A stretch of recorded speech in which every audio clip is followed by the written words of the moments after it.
আমরা যে শাস্তি দেব সেটা তোমাকে মাথা পেতে নিতে হবে। তখন বিশ্বনবী বললেন, আমি যদি বলি এই পাতিলের ভিতরে কি রয়েছে তাহলে তুমি কি কালেমা পড়ে মুসলমান হবে?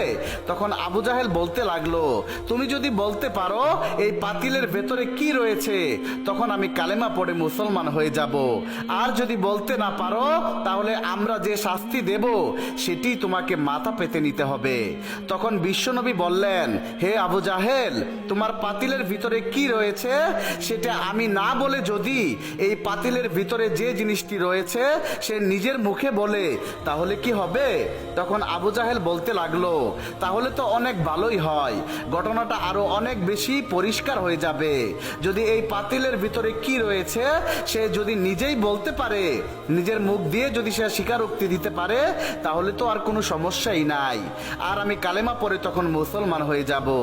আর যদি পাতিলের ভিতরে কি আছে সেটা যদি কথা বলতে না পারে তাহলে আমরা যে শাস্তি তোমাকে দেব সেটাই তোমাকে মেনে নিতে হবে।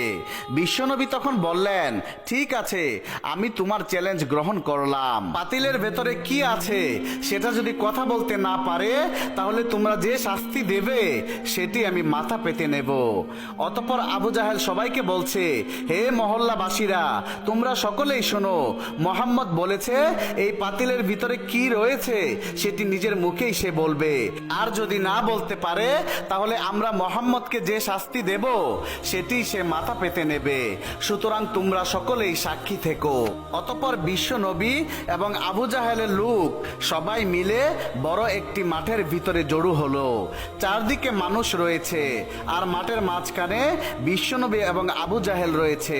হযরত মুহাম্মদ সাল্লাল্লাহু আলাইহি ওয়াসাল্লাম তখন পাতিলের দিকে তাকিয়ে তার শাহাদাত আঙ্গুলটি ইশারা করে বলতে লাগলো, কে তুমি? কে? আমার আল্লাহর হুকুমে তুমি কথা বলা শুরু করো। তখন আল্লাহ তাআলা জিব্রাইলকে ডেকে বলছে, হে জিব্রাইল, তুমি দেখো আমার বন্ধু সে পাতিলের দিকে ইশারা করছে।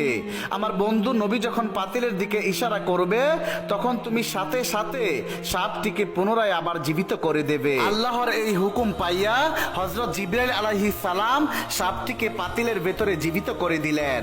অতঃপর বিশ্বনবী যখন শাহাদাত আঙ্গুলটি পাতিলের দিকে দেখিয়ে বলতে লাগলো, কে তুমি? কে?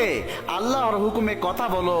এবার সাপটি বলতে লাগলো, সাপ কান্না করে বলছে, নবী গো, আমি হলাম মুসা নবীর উম্মত, আমার নাম হচ্ছে হারেসা। হে নবী, আমি আপনার কাছে আসতে গিয়ে মদিনা থেকে বুকের উপর ভর করে হাঁটতে হাঁটতে 6 মাস পর্যন্ত হাঁটার কারণে অনেক ক্লান্ত হয়ে গিয়েছিলাম। তখন আমি এই বেঈমানের বাড়ির সামনে একটু বিশ্রাম নিচ্ছিলাম।